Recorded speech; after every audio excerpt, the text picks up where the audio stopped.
Hello and welcome.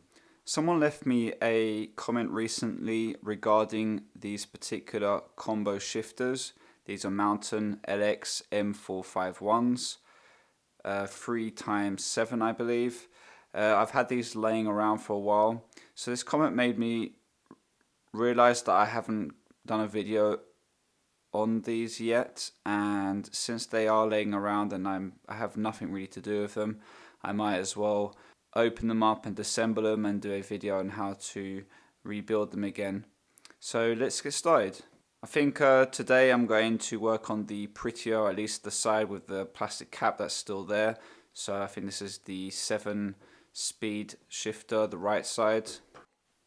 So first thing I'm going to do is remove the actual shifter from the mount.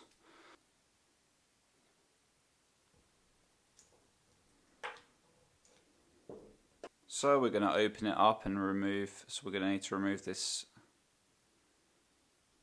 screw.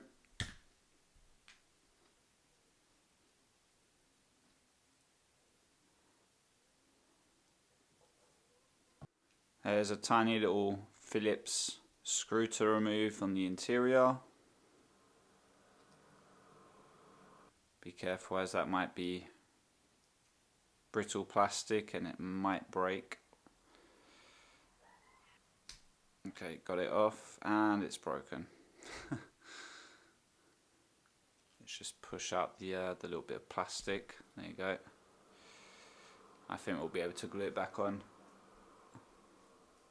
Oh wow, that's rusty. Right, so we're going to need to take off that nut, and we're going to be going clockwise. No, it looks like it's come off. Oh well, it's not the only thing that's broken on this derailleur. All the little teeth that hold onto the part, they've all broken off. I might have a spare for that, so if I do, I can chuck that on.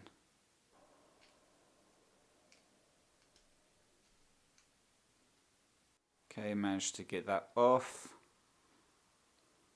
There's one ball bearing that just fell on the floor, got to look for it. Right, I can't find it, I have to look for it later.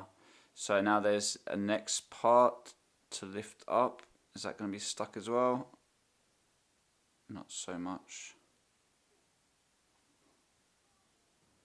So then there's that part to take off.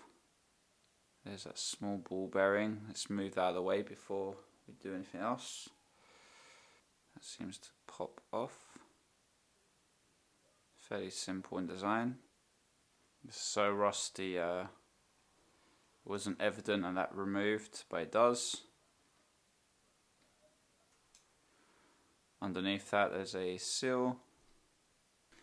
Got it. And there's a very thin copper washer.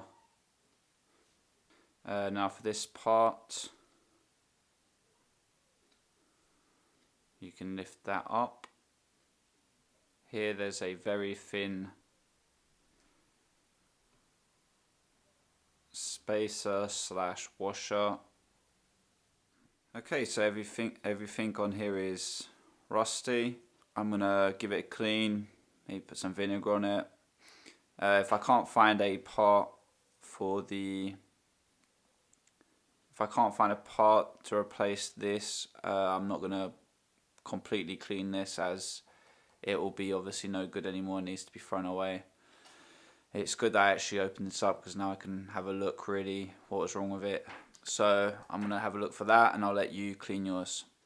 So I've cleaned the parts, and I did go and look if I had any spares to be able to replace this, and what I've found is another 2 pair of broken thumb shifters.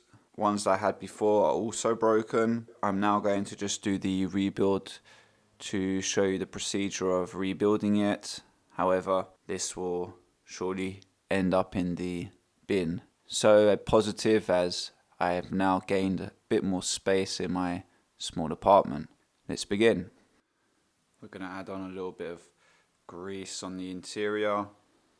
First thing we're going to do is put this copper ring back inside.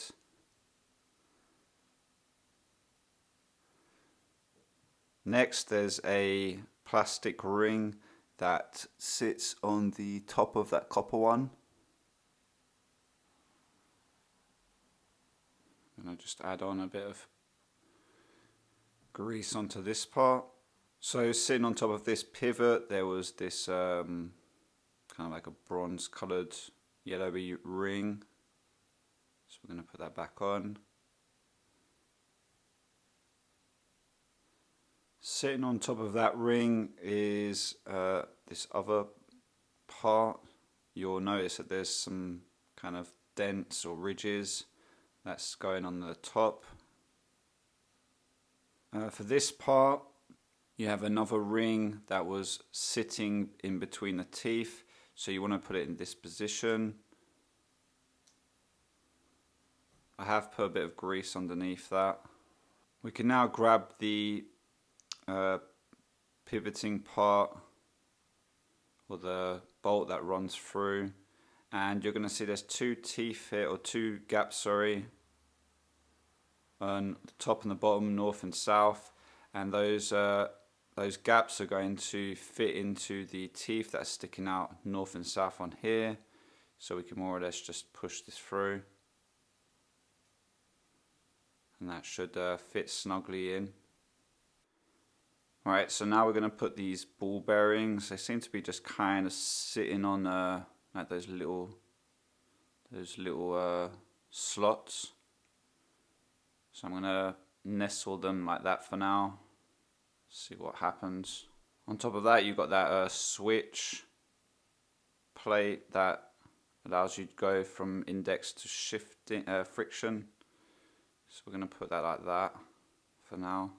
On top of this, you have this plate or little part with some more teeth. And that wants to go, I don't know, let's say in between those slots kind of. And on top of this, you're going to have this part. I think the balls are supposed to go underneath that part. And then we'll try and get the ball bearings to go underneath. You'll see there's like those curved parts that's standing up. I'm fairly sure the ball bearings go underneath that. Okay, so I got the ball bearings to go back in place. So now we're going to put this nut. You could potentially put some thread locking liquid there to lock it in place.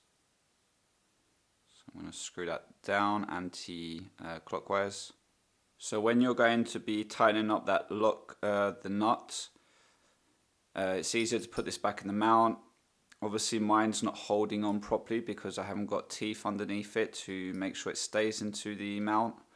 But once you've done that, put it into index mode using the lever here, and then that will allow you to tighten just about. Be careful not to tighten it too much, as I've broken the threading on these before. And once you've done that, it should be working. As you can see, mine's working fine. So once you've made sure that that's properly done, you undo this nut again and you re-put the cap on. Mine's broken and I'm not going to be fixing mine as this is to go in the bin. And you just simply put back the small screw that holds it down. Be careful again not to over tighten that, as it can also break. And you're done. Just put it down on this one for now. So I hope this helped guide you to fix your Shimano Mountain LX thumb shifter or combo lever shifter.